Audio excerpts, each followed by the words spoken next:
Obrigado, Eric. Boa tarde a todos, todas.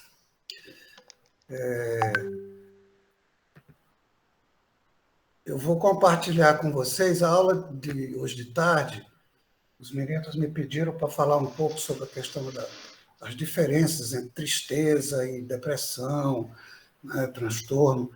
Na verdade, eu acho que é mais a questão do sofrimento psíquico e o transtorno mental, qual a diferença entre um e outro, como é que isso acontece entre as crianças e adolescentes, que é o alvo do nosso projeto, né?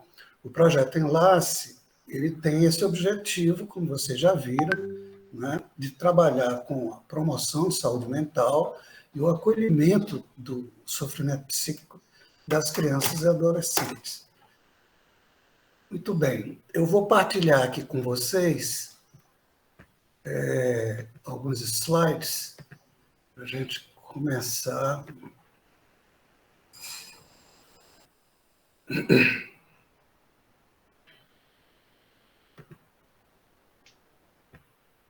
Está dando para ver aí? Sim, professor. Tá bem? Então, vamos lá. Primeira coisa que eu queria dizer para vocês é que os problemas de saúde mental que acontecem nas escolas, sobretudo, problemas com crianças, adolescentes, eles têm crescido muito nos últimos tempos, sobretudo depois da pandemia. Alguns estudos epidemiológicos, não sei se todo mundo, não é todo mundo aqui da medicina, né? Então, a epidemiologia, ela é uma ciência que ela trabalha, sobretudo, para identificar os problemas de saúde, as doenças, os agravos à saúde, como é que essas doenças e agravos se distribuem numa população num determinado momento, né? Então, se verifica, tanto do ponto de vista de quantos casos acontecem, o percentual de casos que acontecem daquele tipo de problema numa população e como que ele se distribui nessa população. E depois a epidemiologia procura ver como é que esses casos foram gerados, quais são os problemas. Então, fazendo esses estudos epidemiológicos, viu-se que 10 a 20% das crianças e adolescentes, no caso brasileiro, tem problemas de saúde mental, né? Isso varia de estudo para estudo entre 10% e 20%. Esses problemas, eles geram problemas adicionais, tanto para as crianças, para os alunos, como para os professores, como para as famílias. No caso dos alunos, é mais evidente, vamos ver rendimento acadêmico que cai, vamos ver a evasão escolar, crianças que abandonam, né, as aulas, que crescem, e os problemas legais, problema de envolvimento com violência, com delinquência, não é? Com drogas, né? Então, são vários os tipos de problemas que vão surgindo, né, a partir do momento em que essas crianças e adolescentes começam a ter esses problemas de sofrimento psíquico, né, e que nós vamos evidenciar ao longo do nosso trabalho de formação, de treinamento para vocês. Por sua vez, na medida que as crianças começam a ter dificuldade de aprender, começam a abandonar, a faltar às aulas, começam a ter problemas de toda ordem, geram problemas dentro de sala de aula frequentemente, e aí os professores começam a ter problemas. Primeiro, insegurança, que não sabe muito bem o que fazer diante daqueles problemas que estão acontecendo. Que, infelizmente, a maioria dos professores não teve uma formação, né, adequada para lidar com esse tipo de problemática. Sem contar com outro tipo de problema que os professores têm, ganham salários baixos, as escolas não são bem equipadas, não têm um ambiente adequado para as crianças e adolescentes. Então, esses professores ficam muito inseguros, às vezes reagem de formas diferentes, né, com as crianças, às vezes de forma bruta, às vezes de forma muito que chega a ser piegas também, né, mas muitas vezes não consegue tratar de forma adequada ao problema, né? E aí tenta buscar soluções que muitas vezes não são as soluções adequadas. Isso faz com que os professores também sofram, em muitos casos, de afastamento do trabalho por conta desse tipo de problema que eles vivenciam no cotidiano, já que são problemas que têm se agravado muito. Para a família geralmente vocês vão ter uma aula aqui no treinamento só sobre família, né? Mas eu poderia dizer que da mesma forma que a família, em muitos casos, é a geradora desses problemas das crianças e adolescentes, por outro lado, ela também é a responsável por cuidar dessas crianças. E quando a criança começa a ter problemas mais sérios, isso aumenta os encargos para os membros da família. E muitas vezes, alguns têm que deixar até de trabalhar, na maioria das vezes até são as mães, né, que deixam de trabalhar para poder cuidar da criança, né, porque os problemas exigem. Tem vários tipos de soluções, depois a gente vai ver melhor como é que isso vai acontecendo, né? Tem casos de abandono, tem casos de que a família se desestrutura, né, em função dos problemas que começam a surgir, né? Tem que haver uma reorganização dentro da família para poder cuidar da criança ou do adolescente, né? Então, são vários os tipos de problemas que surgem a partir desse problema inicial, que seria de um sofrimento psíquico que seja mais intenso ou mais leve, que aconteça entre as crianças. Em segundo lugar, não basta saber que as crianças estão com problemas. Precisa saber como que essas crianças e adolescentes sofrem e por que elas sofrem, né? Então, vamos falar de uma forma bem rápida. Primeiro, quais são as principais formas de sofrimento? Então, nós temos, em primeiro lugar, ansiedade e problemas de humor, que, em linhas gerais, é a tristeza, a irritabilidade, né? Outros casos, quando se agravam esses problemas de humor, pode chegar a um transtorno de humor, que é a depressão, no caso, uma depressão infanto-juvenil, com ideias suicidas, automutilação, né? A criança que se mutila, que se corta, que se bate, não é? Que inflige um certo sofrimento ao corpo. A própria pessoa faz isso.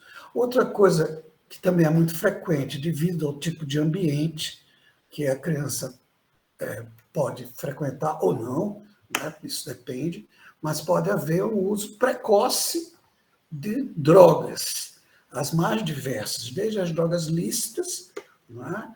O álcool, ou mesmo drogas prescritas pelos médicos, né? Um ansiolítico,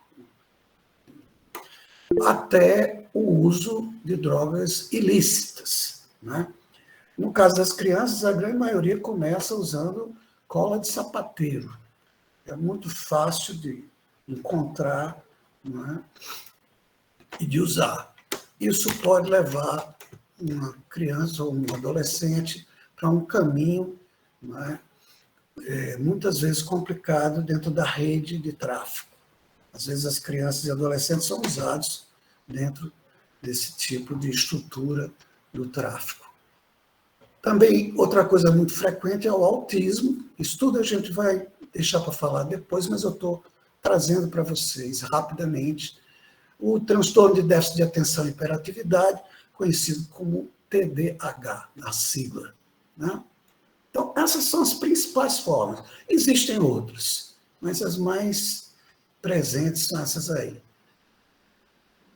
Mas por que essas crianças adoecem? Quais são os determinantes desse sofrimento psíquico infanto-juvenil? Problemas familiares, sociais, econômicos, do ambiente, quer dizer, onde as crianças vivem, os lugares que elas frequentam, tá? Isso que a gente está chamando de ambiental, problema ambiental, e os problemas político-culturais, que depois eu vou explicitar, que seria o caso da ausência de políticas públicas, por exemplo, para dar apoio ao desenvolvimento infanto-juvenil. Isso é um problema político-cultural muito importante. Esses problemas, eles, em geral, eles fomentam situações contínuas, ou seja, permanentes o tempo todo, e intensas, ou seja, graves, né, de estresse, violência, seja violência urbana, né, a criança que mora num bairro perigoso, né, que pode ser vítima da violência do dia a dia nas ruas, né, pode também, mesmo hoje em dia, essa violência está muito disseminada por todo canto, não é só em determinados bairros, mas praticamente na cidade inteira. Você vai ter violência urbana, né? A violência familiar, crianças que são espancadas, são batidas, às vezes nem não é uma violência física, mas é uma violência de imposição, de assédio permanente, de exigências muito além das possibilidades da criança, né, de poder cumprir com o que é exigido delas. Né? Então, tem várias formas de violência. Violência ao ver, por exemplo, a mãe ser batida pelo pai, ou de ver cenas extremamente violentas, né, com facilidade dentro do próprio ambiente doméstico, cenas de violência sexual também, né? Às vezes as crianças são abusadas, né? Sofrem assédio dentro de casa, na escola. Na escola existe um tipo de assédio que é o mais comum, que é o bullying. Tem até nessa figurinha aí, né? Vários meninos ali e o outro assediando, né? Fazendo bullying com esse garoto. E o garoto está com a cabeça meio baixa, ali, meio sem saber o que fazer para se defender. Né? Então, são várias as situações, mas se essas situações são contínuas, são intensas, né, isso vai gerar, são fontes, né, de sofrimento psíquico, e que inicialmente pode ser um sofrimento leve, pode se agravar. Né? Então, esses problemas familiares, uma família desestruturada, ou uma família que até é estruturada, mas não sabe como lidar com certas situações que estão acontecendo, né? E ele, por exemplo, tem necessidade, o pai e a mãe, de trabalhar e não tem dinheiro para cuidar da criança, não tem uma creche, não tem algum lugar, e a criança termina ficando relativamente abandonada. Às vezes são pais que são muito amorosos entre si, mas não são amorosos com a criança, né? Não sabem dar o apoio psicológico que é necessário. Né? Os problemas sociais, pais que estão desempregados, pais que se separam, né? E às vezes o pai ou a mãe dão apoio, mas o outro não dá e cria problemas. Né? Problema de migração, às vezes a pessoa tem que mudar de uma cidade para outra, e aí vão encontrar problemas nessa mudança de cidade, problemas econômicos graves, geralmente, tem situações as mais diversas de problemas com problemas econômicos, né? Enfim, são essas situações. Pro, professor, deixa eu só dar alguns comentários de exemplo prático que a gente teve. Por Sim, exemplo, dessas barreiras familiares, uma das que nós entramos muito em contato era o choque de famílias bem conservadoras. Por exemplo, na segunda-feira nós somos uma escola em isso. que um aluno ele é filho do policial, outra era filho de pais com uma família muito muito cristã, e nessa época de adolescência, se começava a ter uma descoberta de gênero, de sexualidade, né, e fora do padrão da heterossexualidade. Então, um menino que se descobria gay ou trans e era, tipo, totalmente reprimido pela família. Isso. Outro, e isso gerando, obviamente, um sofrimento psíquico, como você falou, contínuo e intenso. Outras situações que nós víamos muito é por esses alunos virem de famílias mais humildes, mais pobres, eles começarem a assumir responsabilidades em casas muito grandes e muito cedo. Tipo, alunos tendo que trabalhar com 14, 15 anos, sendo responsáveis por parte da renda daquela família e, obviamente, tendo uma pressão muito grande diante dessa situação. E por último, outro que você falou, eu vivenciei bastante também naquela primeira escola que a gente trabalhou, que é o adoecimento dos professores, né? E tinha a coordenadora da escola, ela tinha as próprias questões dela, os problemas familiares próprios da vida dela, e como ela era muito humana, assim, sempre queria estar perto dos alunos. Mais uma vez, ela entrou num estresse contínuo intenso de ter os seus próprios problemas em casa e de estar tentando ali manejar a grande quantidade de problemas dos alunos que ela tinha da escola, até o ponto que ela chegou realmente ao adoecimento psicológico. Ela falava abertamente assim que ela precisava tomar o Rivotril para dormir à noite, e até o ponto que ela chegou a pedir afastamento da escola por não conseguir lidar com tanta carga de estresse, né? Então, só trazendo exemplos assim práticos da nossa vivência aqui para a discussão. Muito bom, Eric. Eric fez um projeto o ano passado, não, o ano retrasado, que ano passado a gente ia dar continuidade ao projeto lá com o Eric, mas aí veio a pandemia e a gente teve que parar. Ele está falando desse trabalho que ele fez e que ele teve essas experiências, não é isso, Eric? E é isso mesmo. Se vocês forem fazer isso em várias escolas, que é o que a gente vai fazer agora, a gente vai ter esse tipo de relato que Eric está trazendo, que são bem concretos. Vocês podem ver, pelo que Eric acabou de falar, como alguns grupos são mais afetados, são mais vulneráveis do que outros, né? Então, a gente vai ter aí o problema de classe, né? Os pobres sofrem muito mais, né? Isso quer dizer que a pessoa que é rica, que é de classe média alta, não sofra? Não, todo mundo sofre.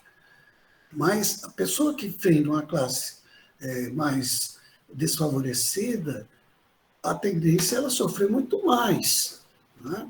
Por quê? Porque as pressões são muito maiores e os recursos são menores para conseguir sobreviver a esse tipo de pressão social, né? As pessoas negras, em geral, sofrem mais também, por conta sobretudo, do preconceito, né? E a gente está vendo isso toda hora, né? Se você é negro e é pobre, aí a situação está pior ainda. Além dessa questão de raça e de classe, você tem a questão de gênero, que é isso que ele trouxe. Se você não é heterossexual, se você não é branco, se você não é homem heterossexual, aí você vai ter a possibilidade de sofrer muito mais, né? Se você for gay, você for trans, se for, em outras palavras, como se chama hoje, LGBTQI e mais, você vai ter realmente uma possibilidade de sofrimento muito maior do que aqueles que são brancos, que são homens, que são heterossexuais e que têm uma condição social e econômica mais confortável. Né? Claro que as mulheres sofrem muito mais do que os homens. Né? Tem mulheres que são favorecidas? Tem, mas a maioria, quando a gente pega em termos, né, gerais, mesmo nas classes dominantes, digamos assim, as classes mais ricas, as mulheres são mais expostas a determinado tipo de problemas do que os homens, porque a gente vive numa sociedade patriarcal, né? Ainda. Apesar de estar mudando bastante, né? Uma prova é que se a gente pegar aqui entre vocês, deve ter uma proporção de mulheres bem alta, né? Coisa que antigamente não tinha. Então, está havendo mudança? Está havendo mudança. Né? Mas ainda temos esse tipo de situação. E a última coisa que eu queria falar para vocês, nessa introdução primeira, é uma coisa que eu acho muito importante também, que é a questão da ausência de políticas públicas de apoio ao desenvolvimento infanto-juvenil. Né? O que eu estou querendo dizer com isso? Que cabe ao Estado, né, assegurar de que as crianças e adolescentes tenham acesso a escolas públicas, gratuitas, que sejam inclusivas, né? Ou seja, que incluam todo mundo, que você tenha uma possibilidade que é quase a maioria, mas quase 100%, deve se trabalhar sempre com essa possibilidade das crianças e adolescentes ter acesso à escola. Né? E que essas escolas deveriam ser com tempo integral, as crianças passarem o dia na escola, né? Terem atividades curriculares, aprender matemática, aprender português, aprender ciências, mas também aprender, ter a possibilidade de acesso à cultura, ao esporte, ao lazer, às artes, dentro da própria escola. Né? Então, isso dá um diferencial enorme para a criança e para o adolescente em termos de desenvolvimento psicológico, de sociabilidade e de redução do sofrimento. Tá? As crianças elas passam a ter equipamentos para suportar os problemas que tem, como todo mundo tem, dentro de uma determinada sociedade. Né? E também isso, ao ter o contato com a cultura, com o esporte, com o lazer, né? A criança passa a ter a possibilidade de se desenvolver espiritualmente. E aqui eu não estou falando espiritualmente no sentido de religiosidade, não. A escola deve ser laica. Ela não deve ter nenhum tipo de relação com nenhuma religião. Ela deve ser aberta para todas as religiões, né? Todas, inclusive para quem não tem religião. Mas quando eu falo de espiritualidade, eu estou falando de crescimento pessoal. Não é? A pessoa se desenvolver na sua sensibilidade, em saber escutar uma boa música, ver conhecer um pouco sobre cinema, sobre teatro, não é? Sobre pintura, sobre as várias manifestações das artes, do esporte, que é muito importante também. Né? Isso seria muito importante. Você ter uma escola onde as crianças convivem, onde existe um acesso integral, né? E que tem a oportunidade de crescer e ter um sentido crítico para a vida. Então, para isso, é preciso ter investimento na educação, coisa que a gente não faz aqui no Brasil. Né? Teve um determinado período que teve um certo investimento, mas, sobretudo no ensino básico, né, fundamental e no ensino médio, né, esse investimento é muito, muito menor do que nas universidades. O ensino técnico também, as escolas técnicas, também é muito baixo. Né? Se ainda falta investimento para as universidades, para as escolas do ciclo básico, fundamental, e para o ciclo médio, muito menos ainda.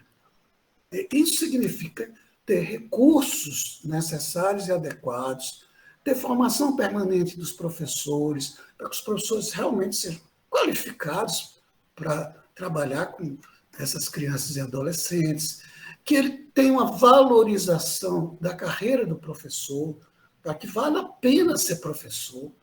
Hoje em dia, o professor ganha mal, é maltratado, é difícil você querer se dedicar a uma carreira desse jeito, certo? Então, essas são as principais formas de sofrimento, esses são as principais fontes de sofrimento, por isso que as crianças sofrem, e nós vamos partir agora para o ponto central da discussão de hoje de tarde, que é saber o que é sofrimento psíquico e o que é transtorno mental. Então, a primeira coisa que eu vou fazer é o seguinte, eu vou pedir que vocês respondam, basta uns 2 ou 3, porque 50 pessoas, se todo mundo for falar, não tem condição, mesmo que nem todos estejam aqui, mas que uns 2 ou 3 falem, né, sobre qual é a percepção de sofrimento psíquico que cada um tem. Como é que é isso? Então, aí as questõezinhas para vocês falarem aqui, para a gente escutar. Quando se fala de sofrimento psíquico, o que vem na cabeça de vocês? Não interessa o que a gente vai dizer depois. Falem o que vocês sabem. Né? O que você acha que é sofrimento psíquico? Você se lembra de alguma situação de sofrimento psíquico que você já passou antes? E o que é que pode levar ao sofrimento psíquico? Eu já apresentei rapidamente, mas vamos ouvir. Então, vou pedir que vocês comecem a falar um pouquinho. 2 ou 3 de vocês. O resto bota aqui no chat para a gente ir olhando. Mas pelo menos 2 ou 3 eu queria que falassem mesmo, botasse aqui a câmera para a gente ver. Quem pode falar sobre isso aí? Bem rapidinho. Nada muito elaborado, não. É só para a gente ouvir vocês. Vamos lá. Quem não quiser botar a carinha para aparecer, fala só no microfone mesmo, como o Eric está dizendo. Mas fala. Oi, professor, boa tarde. Boa tarde, Sara. Como a gente havia falado na sexta-feira, a gente teve uma dinâmica de vulnerabilidades. E quando a gente vê o sofrimento psíquico, um dos pontos mais importantes que eu vejo é a vulnerabilidade. E essa vulnerabilidade, ela vem de coisas que a gente não consegue controlar. Então, eu vejo a compulsão como uma parte de um sofrimento psíquico, eu vejo a angústia que vai cercar principalmente esse público infanto-juvenil que está formando a personalidade. Então, assim, essa parte de saúde mental teórica eu ainda não paguei na faculdade, mas como pessoa, pelo que a gente vivencia, esse sofrimento psíquico, ele é tudo aquilo que ele tira a pessoa da sua racionalidade, que ela não consiga controlar, ao meu ponto de vista, e que pode levar, por exemplo, às mutilações, às tentativas de suicídio. E eu vejo muito isso quando você não tem a aceitação do seu corpo, a questão com a autoestima, a questão da vulnerabilidade financeira, a questão das famílias, que a gente vai ver muito, famílias desfeitas, famílias com violência doméstica. Pelo menos eu entendo isso. Certo. Tudo bem, Sara. Alguém mais? Qual a diferença que vocês fazem entre sofrimento psíquico e transtorno mental? A gente ouvir aqui. Qual a diferença entre uma coisa e outra? Existe diferença? Professor, boa tarde. Meu nome é Bento Júnior. Qual é a percepção da gente? Como o Sara já falou, a gente não pagou ainda essa matéria, né? Não tem problema. Psiquiatria, então, o que a gente percebe, né? Sofrimento psíquico é aquela parte que você está sofrendo essas pressões sociais e que você está tendo justamente esse estresse psíquico, né? Que você começa a sofrer com angústia, como a Sara falou muito bem, com angústia, você não se sente à vontade em certos ambientes, em certas situações. Então, toda essa pressão começa a fazer esses estímulos negativos que acabam causando esse sofrimento psíquico, né? E os transtornos é justamente as causas que, na minha concepção, seriam as causas que esse estresse psíquico ia causar na questão psíquica da pessoa. Eu acho que é mais ou menos por aí. Não sei se é esse realmente o raciocínio. A Mariana Vidal está colocando aqui. O transtorno poderia ser ocasionado, entre outros fatores, pela permanência de sofrimentos psíquicos por um tempo mais prolongado. Aí a Heloísa Matias diz, transtorno mental, né, é um diagnóstico clínico. Sofrimento psíquico são situações de vida e vulnerabilidades. Muito bem. O que é que vocês acham? Sim, tem Iana Farias, que diz, sofrimento psíquico é igual quando você precisa e quer solucionar algo ou alguma situação e não consegue. O que é que vocês acham? Mais um ou dois aí? Maria Ricardo.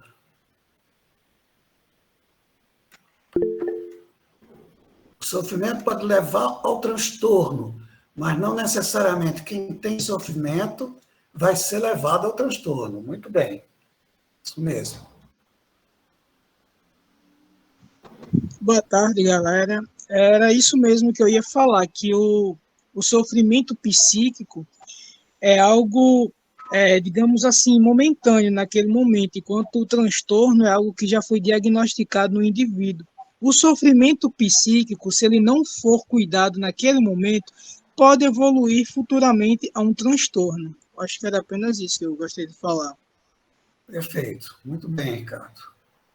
Tem mais alguém? Isso, eu concordo com o que ele falou, tipo, o sofrimento, ele pode resultar no transtorno, se ele persistir por muito tempo e for se agravando e não tiver um tratamento adequado. E principalmente o transtorno, ele não pode ser, tipo, diagnosticado pela própria pessoa e também por outras pessoas ao seu redor. Ele precisa ser diagnosticado por um médico e respondendo várias perguntas, enfim, ter realmente um diagnóstico clínico de que a pessoa realmente está sofrendo com algum transtorno. Muito bem, muito bem. Uma das coisas que causam muito sofrimento psíquico é o tal do pensamento acelerado, os pensamentos intrusivos, aqueles pensamentos que a gente pensa, né, que não são da nossa vontade, e ficar tentando combater esses pensamentos é o que causa mais ainda o sofrimento psíquico, ao invés de parar, avaliar e saber se esses pensamentos estão de acordo com a pessoa que o indivíduo é, né? Sem dúvida, Ricardo. Esses pensamentos intrusivos, eles são independentes da sua vontade, né? Então, mesmo que você queira, você não consegue, às vezes, controlar esse tipo de pensamento. Por isso que ele é intrusivo. Ele se introduz e invade um pouco o seu pensamento, vai ocupando a sua vida. Né? Muito bem, a Sara Tomás está dizendo aqui, o sofrimento psíquico leva a um processo de adoecimento que leva ao transtorno mental, está fazendo isso como se fosse uma pergunta, né? Mas, na verdade, é uma afirmação, né, Sara? Realmente, o sofrimento psíquico... Vamos ver um pouco, então, mais isso. Vamos um pouco mais para frente. Primeira coisa, eu queria falar de um conceito importante, bem rapidinho, sem aprofundar muito, é o conceito de trauma. Acho que todo mundo já ouviu falar aqui em trauma, né? Geralmente, quando se fala de trauma orgânico, né? Eu quebrei a perna, machuquei, né? Levei uma queda e fiquei com uma contusão, isso tudo é um trauma, né? Mas você pode ter um trauma psíquico. O trauma pode ser visto o trauma psíquico como uma ferida psíquica. O que é isso? É que você teve um choque emocional muito forte que produziu sofrimento intenso e que teve efeito sobre o psiquismo como um todo, sua mente como um todo. E aquilo ficou ali, né, como um trauma, tá certo? É como se você tivesse sofrido, né, um machucado psicológico na sua mente, uma ferida psíquica, que ele fica ali, aquela cicatriz pode ficar ou pode desaparecer, né? Então, o trauma ele pode ser proveniente de uma única vivência muito violenta, por exemplo, não é uma criança que sofreu uma violência, né? Ou da somatória de várias experiências, nem sempre tão fortes assim, mas que juntas elas causam um grande impacto, né, no psiquismo da criança, do adolescente, e que não consegue ser processada pelo seu próprio psiquismo, ou seja, você não consegue dar conta daquele sofrimento que você teve com aquele tipo de experiência, tá certo? Isso é um trauma. E um trauma desse, se ele continua, porque ele teve um impacto muito grande sobre o seu psiquismo, aparentemente às vezes ele desaparece, mas na verdade ele está lá dentro ainda causando, né, de forma subterrânea, causando sintomas. Que você fica o tempo todinho apresentando determinados tipos de sintomas que muitas vezes se expressa de forma repetitiva, aquela ideia da compulsão, que alguns de vocês falaram, né? E que, nesse caso, é o sofrimento psíquico que está se manifestando, ainda é um sofrimento psíquico normal, né?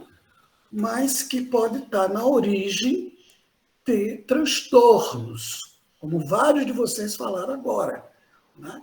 Então, você tem um sofrimento psíquico ainda leve, que se manifesta de vez em quando, mas que, se você tem isso de forma repetida, contínua e intensa, durante muito tempo, e você não busca ajuda, né, você pode desenvolver um transtorno. E aí, entre os principais transtornos mentais, nós teríamos as neuroses, as psicoses, as doenças psicossomáticas, são aquelas que você tem, por exemplo, se apresenta uma queixa orgânica, mas a origem daquilo foi um problema psicológico. Por exemplo, você começa a ter muita problema asmático, você desenvolve uma asma, ou desenvolve, por exemplo, uma lesão de pele, né?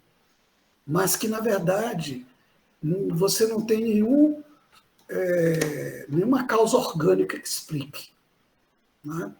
Você faz todos os exames, né, e não encontra nada, porque a origem daquele tipo de problema, que é um problema orgânico, uma gastrite, né, por exemplo, até mesmo pode ter uma úlcera, né, a lesão de pele, na verdade é um problema psicológico que desenvolveu ao longo do tempo, não é, como mecanismo de defesa, um problema de doença, de transtorno que se manifesta de forma orgânica no corpo, né?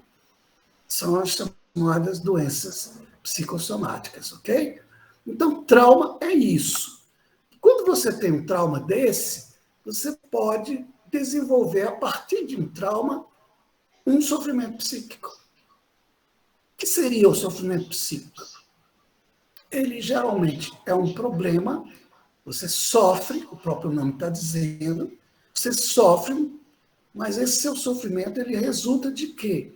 De conflitos, de traumas, sejam eles conscientes ou inconscientes. Às vezes você não se apercebe de que você está sofrendo por conta de algo que você não consegue identificar. Mas por que eu estou tão ansioso? Por que eu estou tão triste? Eu não estou sabendo direito. É porque é um problema inconsciente, que pode ter acontecido ou não na história das pessoas. Então, eu posso achar que um menino acha que um determinado colega estava querendo agredi-lo, e ele se sentiu muito incomodado com aquilo. Na verdade, não houve nenhum tipo de agressão. Foi só uma fantasia. Ele interpretou gestos do coleguinha como se fossem agressões. Coisas que a outra criança falou que ele sentiu de forma agressiva, que não era esse o desejo do outro menino. Mas não importa. Seja verdadeiro ou seja fruto de uma fantasia, de um desejo, de um delírio, né? A pessoa percebe isso como uma realidade e sofre com isso. Seja isso real, seja isso imaginário, não importa. Você sempre vai ver como uma coisa verdadeira. E muitas vezes, como é que o sofrimento psíquico se manifesta? Como medo, como insegurança, como angústia, mas sempre é uma necessidade de expressar um conflito entre as necessidades do corpo e da mente, de um lado, e as dificuldades de satisfazer essas necessidades. E aí você expressa isso como medo, né? Como insegurança, como angústia. Tá certo? Então, essa experiência do sofrimento varia, como eu já falei anteriormente para vocês, né? Entre os grupos e classes sociais, nas diferentes culturas. O Eric deu um bom exemplo aqui. Crianças que moram que são de famílias de determinadas religiões, né, que são mais rígidas na sua formação, se por acaso elas desenvolverem, por exemplo, uma diferença de gênero, né, dentro da família, elas vão ser muito mais reprimidas e vão sofrer muito mais. Né? Então, esse sofrimento que vai variar nessas diferentes tipos de cultura, ao longo da história também, né? Antigamente, não faz tanto tempo assim, né, para vocês, faz porque vocês são todos jovenzinhos, mas para mim, que já sou mais velho, há algum tempo atrás, as mulheres eram muito mais reprimidas do que hoje em dia. Né? Hoje em dia, as mulheres são mais livres para exercer, né, as suas atividades, se engajar nas atividades, lutar pela sua liberdade. Antigamente, isso era muito mais difícil. Né? Então, a história vai também modificando essas experiências. Tá certo? E, frequentemente, o sofrimento psíquico é associado com estresse que você passa diante de certas situações e com a qualidade de vida que você tem. Né? Qualidade de vida sempre como uma percepção que a pessoa tem da qualidade de vida. Eu posso ter, nesse caso, eu ser de uma família humilde, não é? Que não tenha tantos recursos financeiros, não é? Mas eu posso experimentar aquela minha vida como uma vida boa. Por quê? Porque eu não tenho grandes exigências. Se você tem exigências e mora numa família mais simples, você vai sofrer muito mais. Né? Então, isso tudo varia de pessoa para pessoa, de classe para classe, de ambiente para ambiente, de cultura para cultura, e assim por diante. Tá claro? O sofrimento psíquico ele é sempre a expressão de um sofrimento que você tem e que qualquer pessoa pode sofrer. Todos nós aqui sofremos. Quem que já não ficou triste alguma vez? Quem que nunca ficou ansioso diante, por exemplo, hoje é a semana de prova. Provas vão ser muito difíceis. Será que eu vou me sair bem diante dessa situação? Será que eu não vou me sair bem? Então eu começo a ficar tenso diante do que poderá acontecer, né? E fico ansioso. Então, esse é um sentimento de sofrimento psíquico. Mas ninguém aqui ficou ansioso, ninguém aqui nunca ficou triste, ninguém aqui nunca ficou irritado diante de uma situação. Tudo isso são formas de sofrimento psíquico. que são absolutamente normais, porque todo mundo fica triste. Quando uma pessoa da sua família, que você gosta muito, morre, você fica muito triste. Isso é um problema de transtorno mental? Isso é um problema patológico de doença? Não. Todo mundo fica triste quando morre. O pai, a mãe, o irmão, um amigo muito próximo, não é? Mas é um sofrimento psíquico. É um sofrimento psíquico forte que você tem. A tristeza é um sentimento de sofrimento psíquico genuíno, verdadeiro. Você sofre quando você está triste. Mas você continua se identificando como você mesmo, você continua resolvendo seus problemas, você continua seguindo na sua vida do mesmo jeito que você seguia antes. Fica ali triste diante de uma determinada situação que aconteceu. Mas você consegue ainda se manter em equilíbrio, você consegue administrar a sua própria vida, seus sentimentos, seus afetos, não é? Isso não vai interferir, a não ser alguns dias, um dia, 2 dias, você fica triste ali, né? Ou, no caso do luto, que é um sentimento de tristeza um pouco mais profundo, mas ele ainda faz parte da vida do dia a dia das pessoas. A pessoa que perde um namorado ou namorada, né, que acabou o namoro, né, por exemplo, você fica triste, todo mundo fica triste, porque não queria perder aquela pessoa, mas perdeu, você passa uns 2 dias aí meio triste, pronto, acabou, já parte para outra, né? Isso se resolve. Algumas pessoas um pouco mais, outras pessoas um pouco menos, você sempre recorrendo aos recursos que você tem no dia a dia, né? Aos amigos, às pessoas da família, né? Você resolve os seus problemas. Os problemas de sofrimento psíquico comum, né? Normal, você resolve no seu dia a dia, né? Buscando apoio com pessoas comuns também. O sofrimento psíquico, quando ele se transforma em transtorno mental, aí já é uma coisa mais grave. Outra coisa, transtorno mental é sofrimento psíquico. Só que é um sofrimento psíquico que não é um sofrimento psíquico normal, do dia a dia, de todo mundo tem. É um sofrimento que se transforma num problema patológico. Um transtorno mental é um problema já que vai se manifestar através de sintomas. Você muda a sua maneira de funcionar. Né? Você não vai mais sentir do mesmo jeito, pensar do mesmo jeito, agir do mesmo jeito.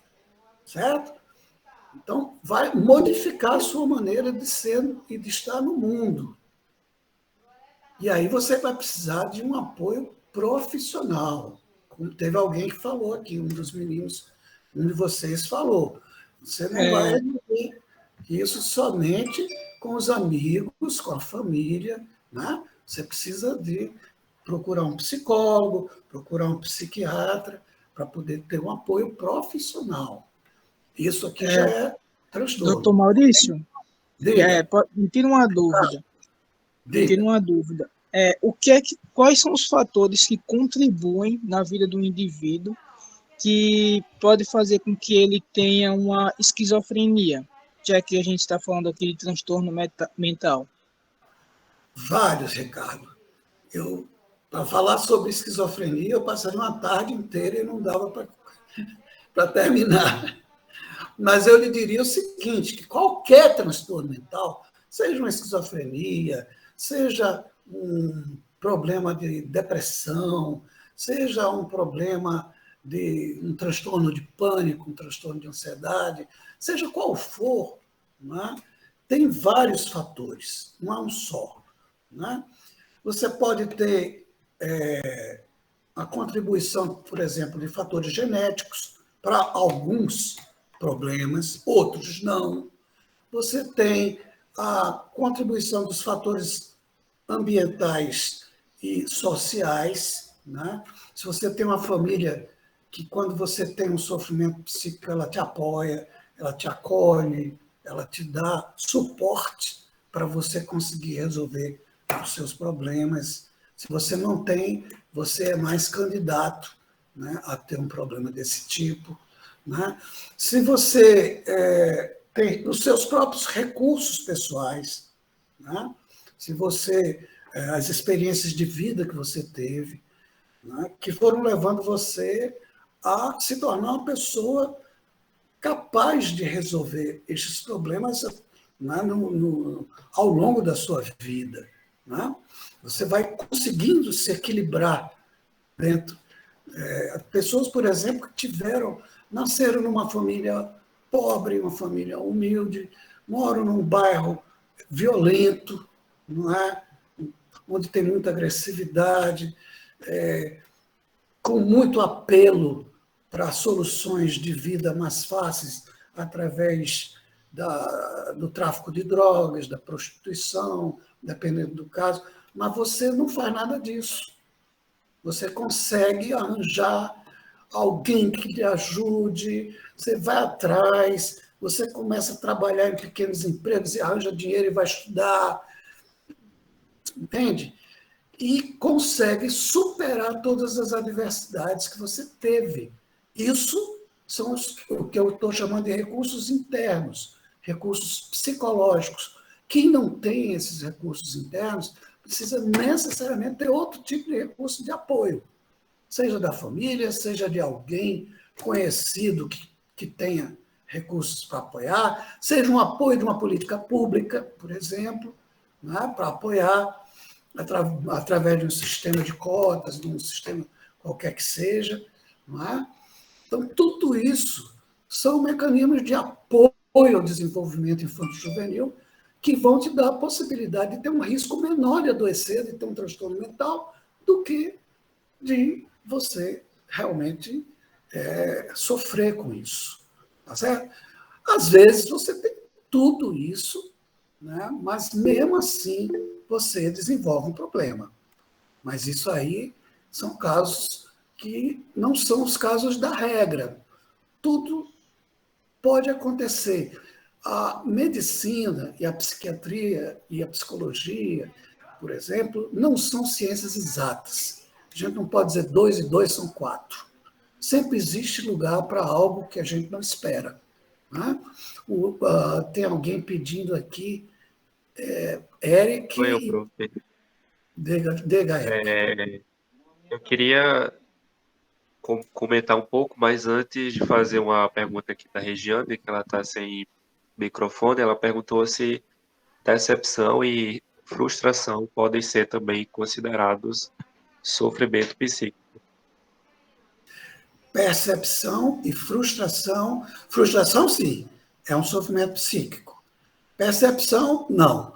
Percepção é aquilo que você recebe através dos órgãos. A decepção. Decepção, sim, é um sofrimento psíquico. Né? É que eu estou com o nariz entupido, desculpe. Eu queria só... Não tem problema, isso acontece. Estou gripado. Queria comentar só um pouquinho dessa questão e te trazer um pouquinho nesse sentido qual é o foco do nosso projeto. O que é mais assim comum, o arquétipo para falar dessa temática de hoje é a diferença de tristeza e depressão, né? Do que é É que eu vou falar mais à frente, Eric. Ah, certo. Entendeu? Então lá Está no caminho. Está no deixo para caminho. comentar, mas para falar num ponto que eu queria trazer para o projeto, por exemplo, eu estou aqui com o DataSUS aberto, onde ele mostra os registros de casos de suicídio por faixa etária no ano de 2019. E aí ele diz que para o público, para o grupo de 15 a 19 anos, ocorreram cerca de 1.000 mortes no ano de 2019, e para o público acima de 19 anos, 2.840, mais que o dobro, quase o triplo de mortes aí por suicídio. Só para deixar claro para o Não, foi pessoal bom, foi muito bom você trazer isso, porque as pesquisas têm mostrado que durante a pandemia, né, houve um aumento significativo dos problemas, né, de sofrimento psíquico e, sobretudo, de transtornos mentais. Duplicou o número de transtornos mentais durante a pandemia. Você está trazendo os dados de 2019, mas isso piorou ainda mais em 2020 para 2021, viu? Infelizmente, porque realmente. a situação está muito difícil. Você imagina as crianças que têm que ficar em casa sem poder ir para a escola, algumas crianças que perderam os pais, né? Tem toda uma geração de crianças hoje em dia que estão órfãos de pai e mãe, que perderam para a Covid-19. Estão sendo agora criadas pelos avós, ou pelas tias, ou por, enfim, ou perderam, sobretudo, os avós, né? Mas o pior para as crianças é quando perdem os pais, né? Então, está sendo muito duro. Tem toda uma geração de crianças que estão órfãos em função da pandemia. Isso é fonte de sofrimento, né?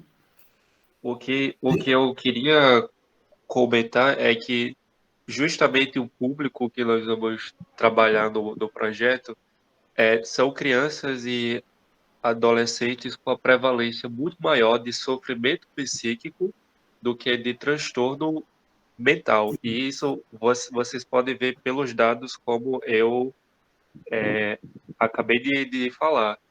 O Isso. suicídio, ele é um reflexo claro de um ápice de um conjunto opa.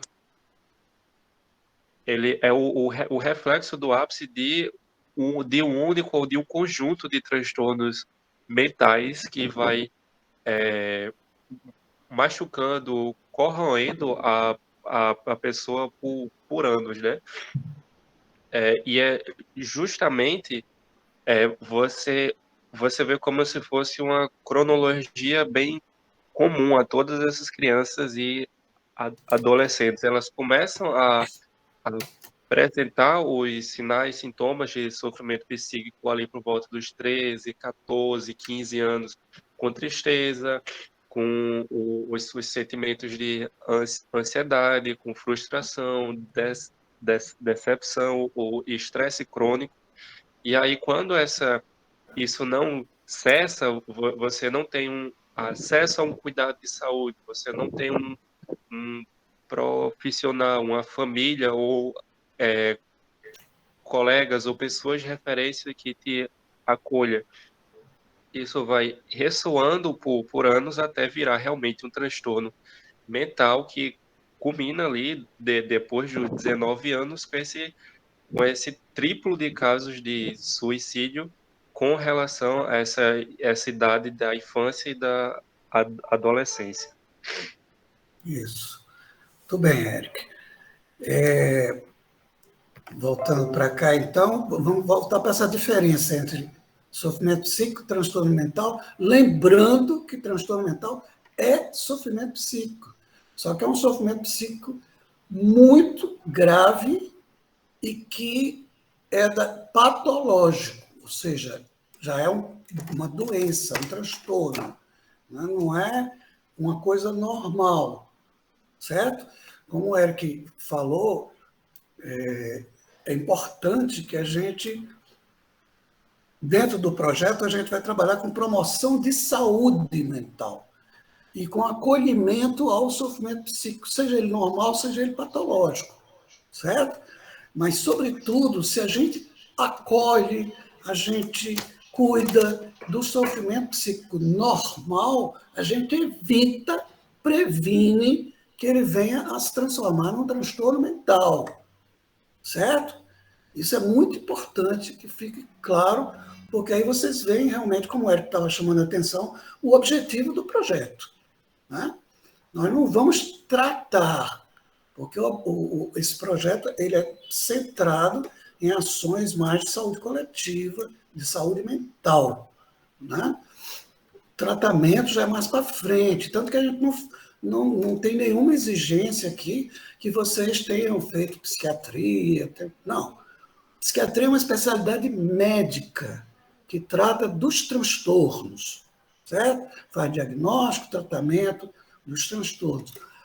A saúde mental, ela trabalha com o sofrimento psíquico em geral, na população, certo? E ela está muito voltada para a promoção de saúde mental. O que não quer dizer que não inclua dentro dela a psiquiatria. Né? A psiquiatria faz parte, ela está dentro ali da saúde mental. Mas ela é uma área que é mais ligada para os médicos, voltada para o transtorno, né? E não para o sofrimento psíquico normal, comum, tá certo? Isso é muito importante de fazer essa distinção. Então, terminando aqui o que eu estava falando sobre o transtorno mental, ele se manifesta através de sintomas. E esses sintomas, esse tipo de comportamento anormal, ele não pode ser uma coisa que aparece por um curto período de tempo, não é? Ou não pode ser somente um desequilíbrio emocional rápido. Não, é algo mais duradouro, algo que é mais intenso, não é? E que aí vai se transformar em algo que muda a maneira como a pessoa vive. Por isso que se transforma em algo, não é, que é um transtorno. É uma coisa muito séria. Certo? E para ser identificada como um transtorno, né, a gente tem que ver aí que vai ter uma deterioração, as coisas vão piorando, né, a um ponto tal que se transforma numa perturbação do próprio funcionamento pessoal. Em várias esferas da vida, afetiva, emocional, intelectual, social. Você começa a se afastar das pessoas, começa a ficar muito irritado, não consegue mais ter tolerância com as outras pessoas, você começa a ter déficit de atenção, não consegue prestar mais atenção direito, não é? Você não consegue também sentir alegria, sentir motivação, né, para fazer as coisas que você gostava de fazer, e aí tudo para você vai ficando meio sem gosto, sem sal, sem nenhum tipo de atrativo, você vai perdendo a vontade, o desejo de fazer as coisas que normalmente você conseguia fazer, né? Então, tudo isso vai chegando a um ponto que você perde o controle, né? E aí você está diante de um transtorno mental e, nesse caso, não é, você precisa de um apoio profissional.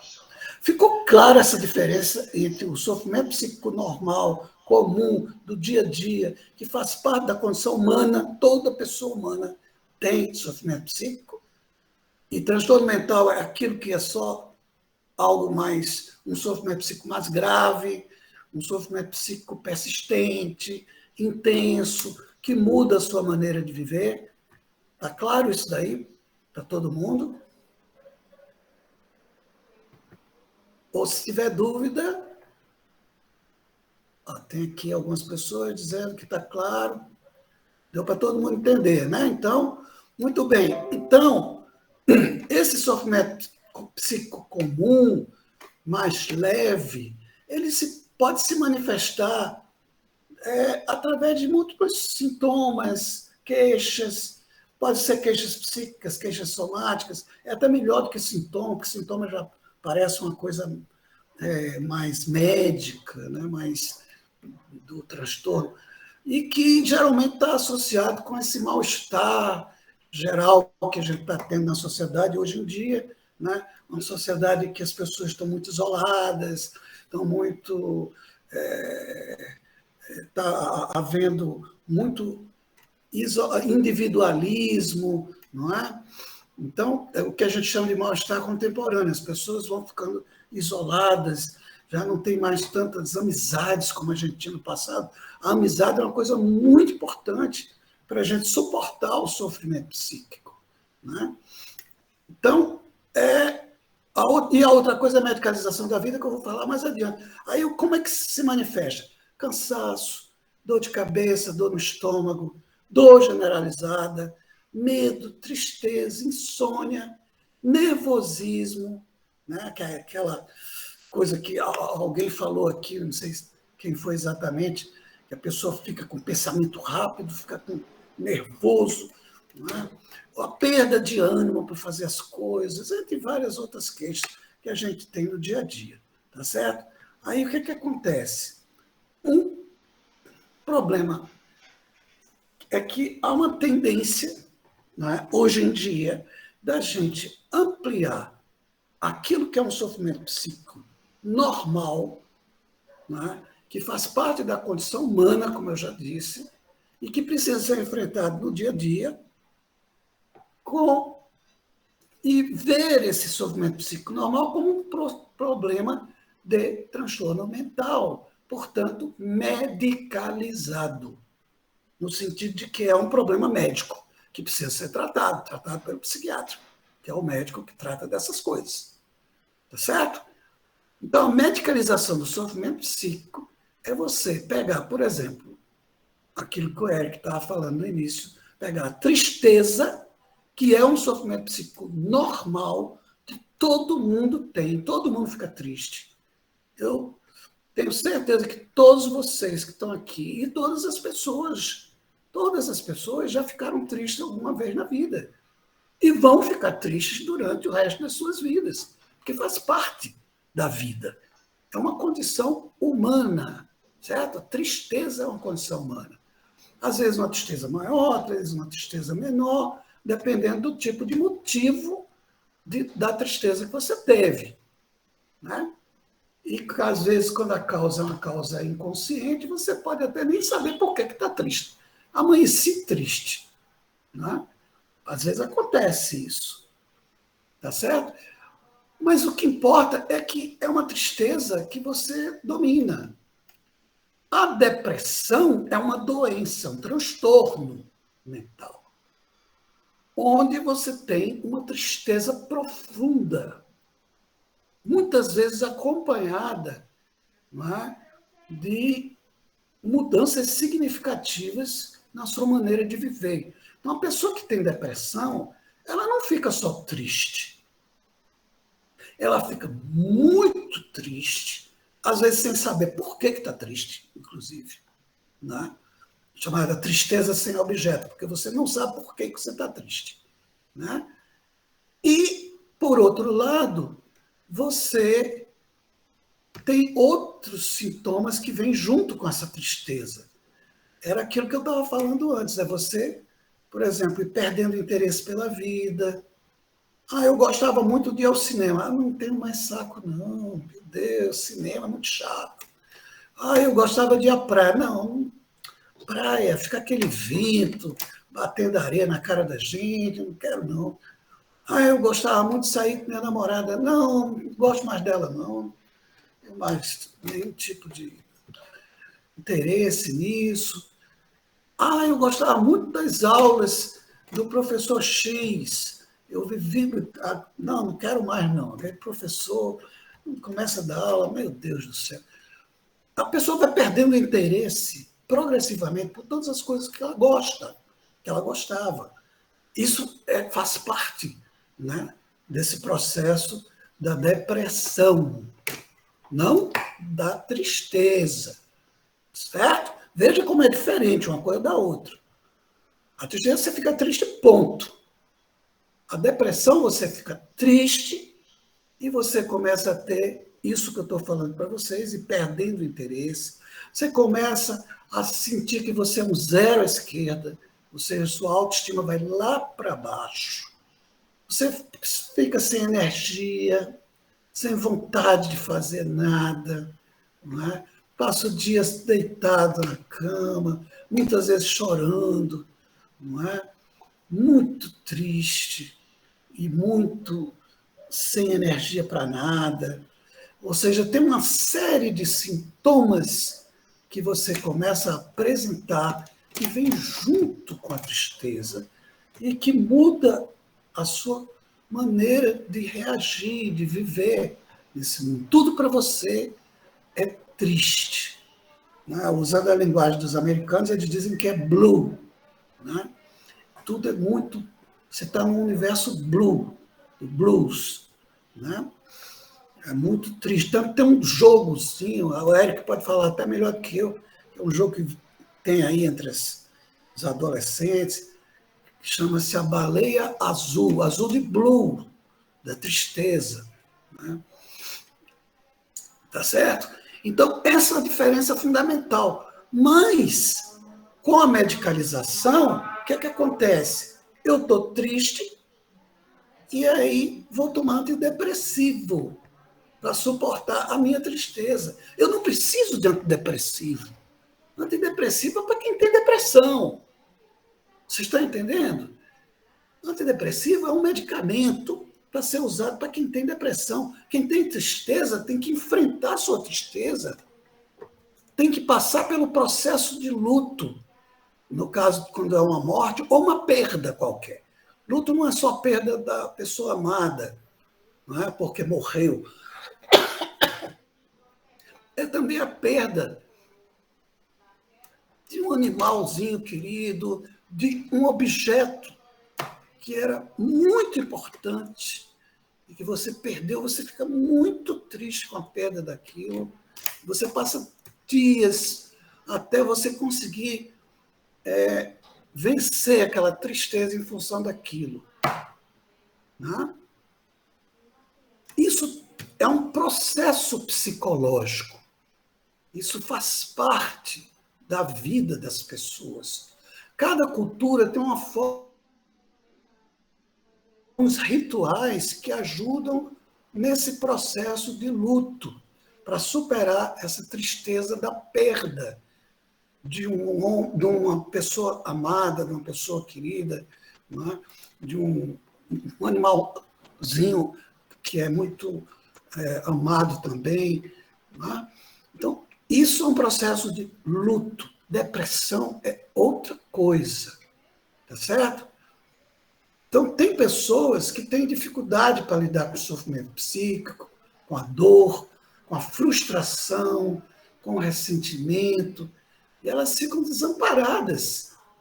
Né? A um ponto tal que esse sofrimento psíquico começa a se transformar, né, em um sofrimento, um transtorno mental. O que antes era sofrimento psíquico e precisava de um apoio familiar, amigo, passa a ser agora um transtorno mental que precisa de um apoio técnico, profissional. Então, a medicalização do sofrimento psíquico significa você transformar a condição humana que a gente tem, que todo mundo é passível de sofrimento, né, em uma doença, um transtorno. E que aí você, né, se for ao médico, a um psiquiatra, a um psicólogo, mas, sobretudo, no caso, o psiquiatra, que é quem faz o diagnóstico, né? Quando é necessário fazer diagnóstico, digo logo para vocês, às vezes não precisa fazer diagnóstico. Você sabe que a pessoa está com transtorno, mas pouco importa, tem várias formas de resolver aquele problema, sem precisar necessariamente ser através daqueles clássicos tratamentos. Né? Então, isso vai, então, exigir que se adote um outro tipo de conduta. Se é um problema de sofrimento psíquico da vida, é uma tristeza, por exemplo, é o que é originário do luto, eu vou ter que resolver isso junto com meus amigos, com minha família, com minha namorada, com meu namorado, sei lá, com quem for, né? Com quem puder me apoiar, eu vou aos poucos, eu vou superando. Sozinho, tem pessoas que resolvem sozinho, preferem ter um outro tipo de atitude diante da vida, não é? Mas se eu tiver com transtorno, não. Eu preciso de um apoio técnico. Se eu tiver com depressão, se eu tiver com síndrome de pânico, se eu tiver com transtorno de ansiedade, ansiedade tem ansiedade normal, que é um sofrimento psíquico comum. Então, ficar ansioso diante de uma prova, ficar ansioso porque eu vou encontrar uma namorada que é a primeira vez que eu vou encontrar, ficar ansioso porque eu vou fazer uma coisa que eu queria muito e só agora eu consegui. Será que vai dar certo? Isso é ansiedade normal, faz parte da vida. Transtorno de ansiedade, não. É um transtorno. Eu ter síndrome de pânico, ficar aterrorizado, paralisado, no meio do trânsito, vendo a hora de sofrer um acidente, mas eu paro o meu carro e fico no meio do trânsito parado, porque eu não consigo mais dirigir, porque eu estou com pânico, isso é transtorno. Isso precisa ser tratado. Tá certo? Então, essa é a diferença fundamental. Ainda sobre essa questão da medicalização, para a gente encerrar, é o último, né? Nós temos uma coisa que ajudou muito essa medicalização, duas coisas. Uma foi a mídia. A mídia, hoje em dia, se vocês virem programas de entretenimento, esses programas do dia a dia que passam aí, ou aquelas revistas, né, que falam sobre moda, sobre saúde, que não são revistas científicas, não é nada disso, elas vão difundir para todo mundo uma série de conceitos que são conceitos médicos e que as pessoas começam a aprender a usar esses conceitos. Hoje em dia está se fazendo muito a judicialização. Tinha antes a medicalização e agora a judicialização. Muita gente está aprendendo termos jurídicos porque estava aparecendo muito na televisão. Não é? Hoje em dia todo mundo sabe um bocado de coisa de direito que antigamente ninguém sabia, porque a mídia já está divulgando. A mesma coisa é com a medicina. Se difundiu muito os conceitos, as ideias, né, da medicina que foram transbordando para a população em geral. E isso vai fazer com que as pessoas já cheguem no médico pedindo que o médico faça determinado tipo de procedimento. Uma vez aconteceu comigo uma coisa muito engraçada, que chegou uma pessoa do interior, né, e chegou para mim e disse: "Olha, doutor, estou com um pouco de dor de cabeça, estou muito nervoso, queria que o senhor me pedisse uma chapa do juízo." Chapa do juízo, em outras palavras, era para fazer um exame de imagem do crânio para saber se estava com algum tipo de problema no cérebro. Mas ele já transformou isso em chapa do juízo, né? E isso já vem, a pessoa já chega e diz: "Eu quero que o senhor passe tal remédio para mim." Porque as pessoas já aprenderam uns com os outros, na televisão, não sei onde, foram aprender essas coisas, já trazem, já fazendo parte da cultura. É uma cultura medicalizada. Quer dizer, muito do que é o conhecimento médico, aqueles conceitos básicos da medicina, são apropriados pela população, muitas vezes de forma errônea, né? Porque as pessoas não tiveram oportunidade de estudar, evidentemente, só quem faz um curso de medicina, e aí aprende, às vezes, os conceitos de forma meio distorcida, né?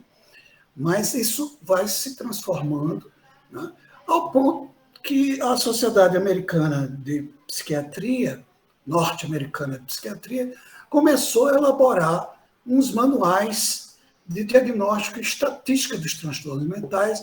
Nós já estamos hoje no DSM, que é a sigla, número 5, é o quinto, estão elaborando o sexto aí, que é uma espécie de consenso médico sobre os principais transtornos, né, sobretudo de uma visão bem biológica e que foi ampliando a extensão do que era transtorno mental. A um ponto que, se você pegar o DSM-5, às vezes eu gosto de fazer exercício com meus alunos, eu boto a página tal, aí pega uma daqueles transtornos, começa a ver, e é difícil os alunos, às vezes os próprios professores, eu faço isso de brincadeira, e todo mundo termina tendo algum tipo de transtorno mental, porque abarca tudo, né? Abarca tudo.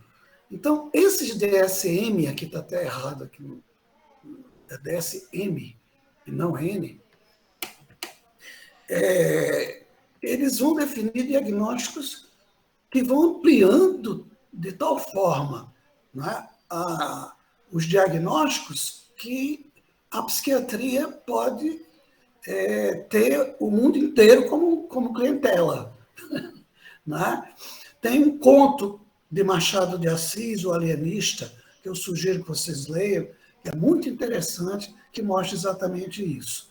Não vou dizer para vocês como é, porque é muito bom que vocês leiam, que vale a pena, é muito, às vezes é engraçado, às vezes é triste, mas é muito legal e que mostra o que é a psiquiatrização, né? Que é a medicalização do sofrimento psíquico. Então, exemplos disso, aquele que eu já dei, tristeza, que pode ser percebida como depressão, e também outra coisa que está acontecendo muito, que é a medicalização da infância, do sofrimento das crianças e adolescentes, sobretudo quando as crianças começam a ficar um pouco agitadas, começam a ficar com falta de atenção para algumas coisas, e aí são identificadas como portadores de uma síndrome, que é o transtorno de déficit de atenção, não é? Com hiperatividade, que é a TDAH, e aí isso significa que quem tem TDAH, a criança que tiver TDAH, vai receber um medicamento, uma prescrição, que se chama Ritalina. Então, o que aumentou o gasto com Ritalina, né? A proporção enorme de crianças que usam Ritalina hoje em dia é muito grande, porque todo mundo está diagnosticando, né, TDAH para tudo que é criança. Ora, pensem bem, a criança normalmente tem muita energia. Se ela fica dentro de um apartamento, dentro de uma casa, muitas vezes pequena, sem poder sair, porque lá fora tem violência, lá fora tem um trânsito violento, não é só violência, não é de assalto, não. Violência, trânsito violento, todo tipo de coisa. Os pais começam a cuidar das crianças para ficar dentro de casa. Essas crianças não têm como gastar essa energia. Então, elas ficam excitadas.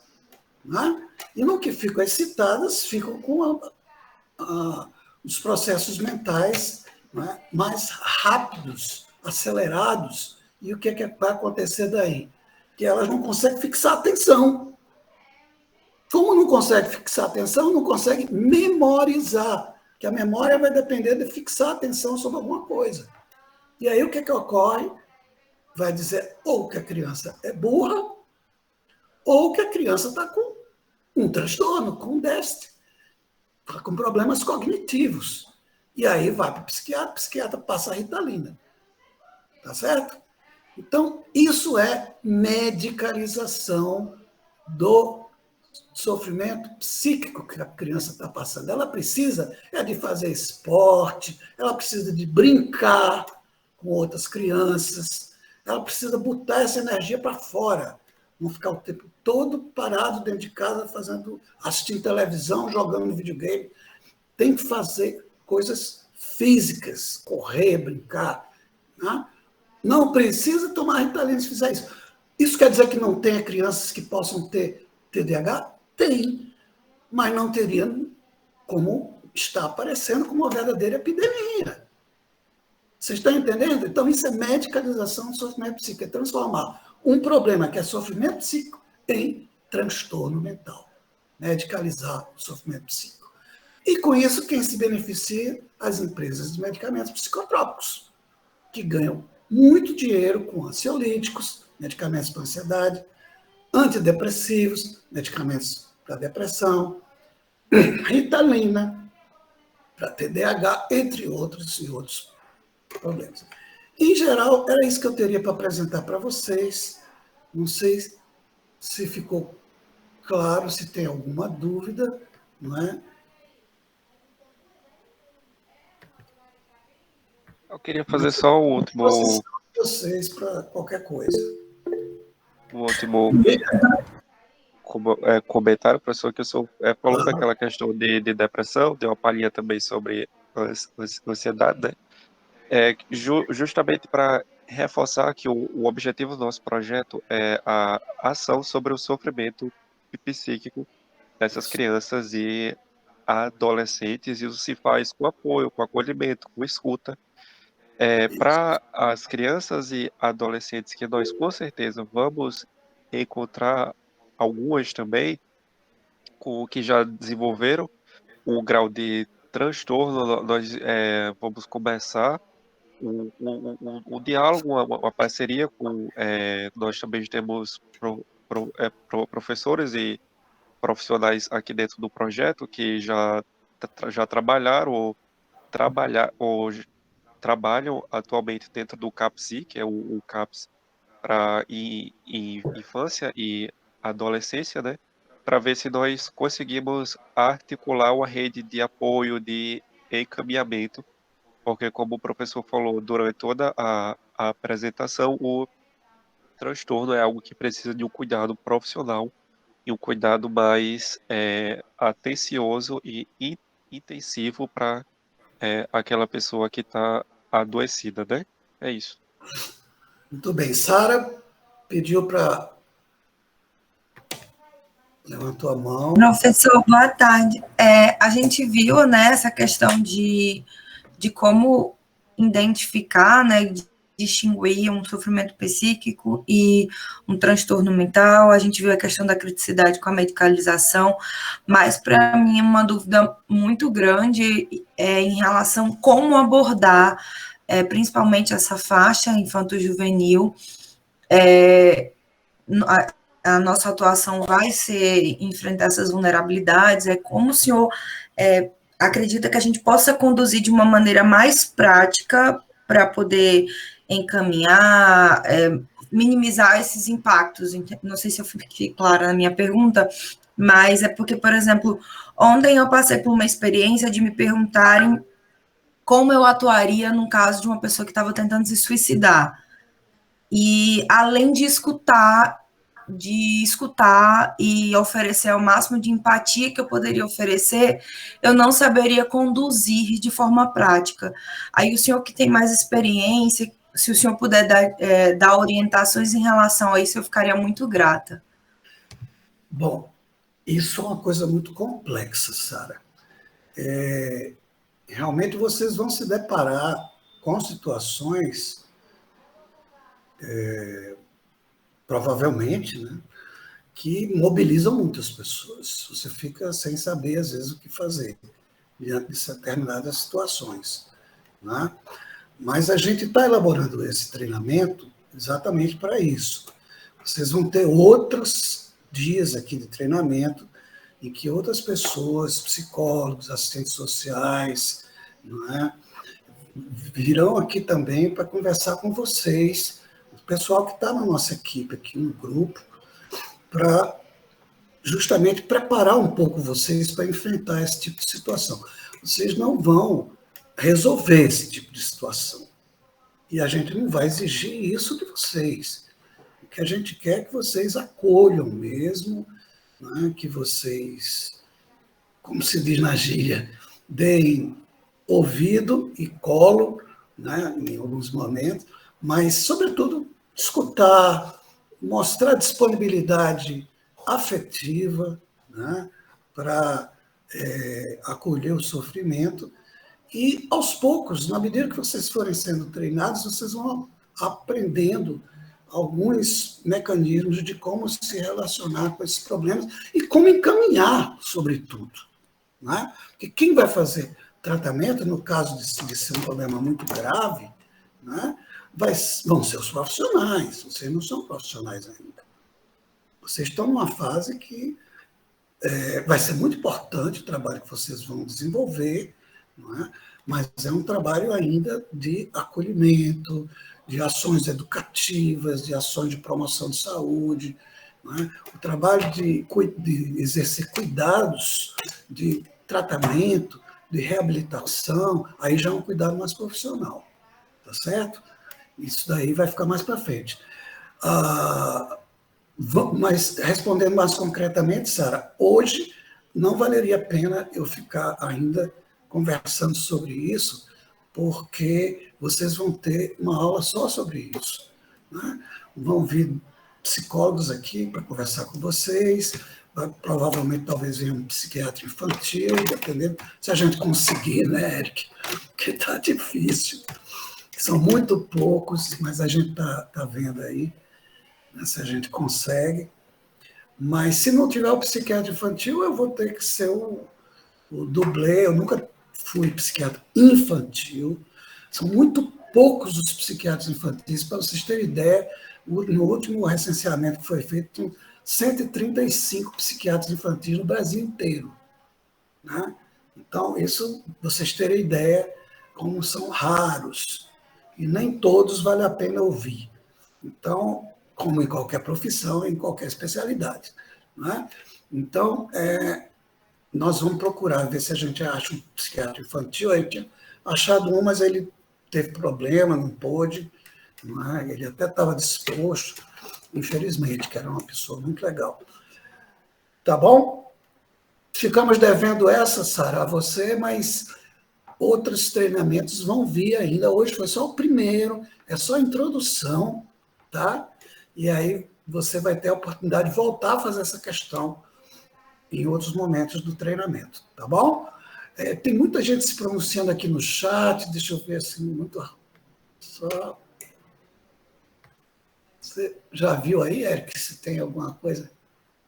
Sim, a primeira foi aqui, Regiane, dizendo que quando tira a tela da criança, a tela, o computador, o tablet, né? Eles ficam desnorteados e os pais ficam sem saber o que fazer para ocupar o tempo da criança. Esse é um problema, porque os pais não querem só ocupar o tempo da criança. Né? Tem que deixar a criança brincar com outras crianças, né? E não com o tablet. Ou o pai e a mãe vão fazer, às vezes, das crianças e vão brincar com a criança. Tem pais que têm muita habilidade para brincar com criança, tem pais que não têm. Por mais que gostem dos filhos, às vezes não têm muita habilidade. Eles ficam sem saber o que fazer realmente. Né? Mas o mais importante é que a criança não fique somente essa ideia, que é a ideia mesmo, que é ocupar o tempo, e não deixar a criança realmente brincar. Né? Brincar. Tá certo? Aliás, hoje em dia tem, só dando uma pista, tem um psicanalista muito famoso, talvez um dos mais importantes psicanalistas infantis, que é o Donald Winnicott, em inglês, que hoje em dia o mundo inteiro usa os trabalhos dele, ele já morreu há muito tempo, né? Não é uma pessoa de hoje, mas que uma das coisas que ele introduziu, justamente como o brincar no tratamento com as crianças.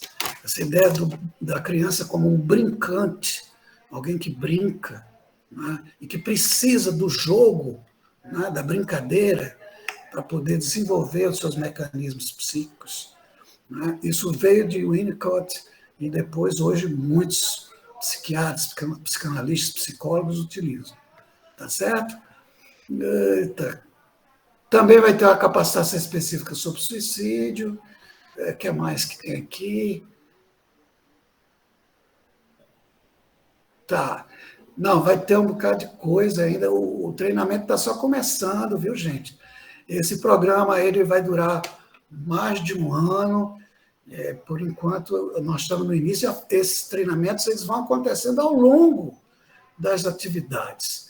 Eles não vão acabar assim de um dia para o outro. Esse é só o treinamento inicial que os meninos estão organizando, né?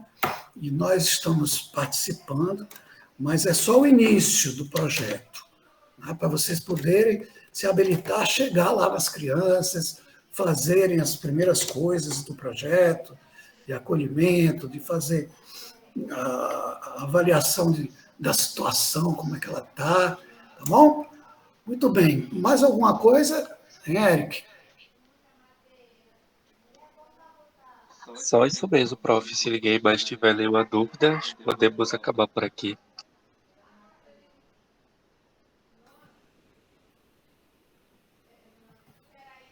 Muito bem. Então, Estamos dentro do previsto, né? 1h30, mais ou menos.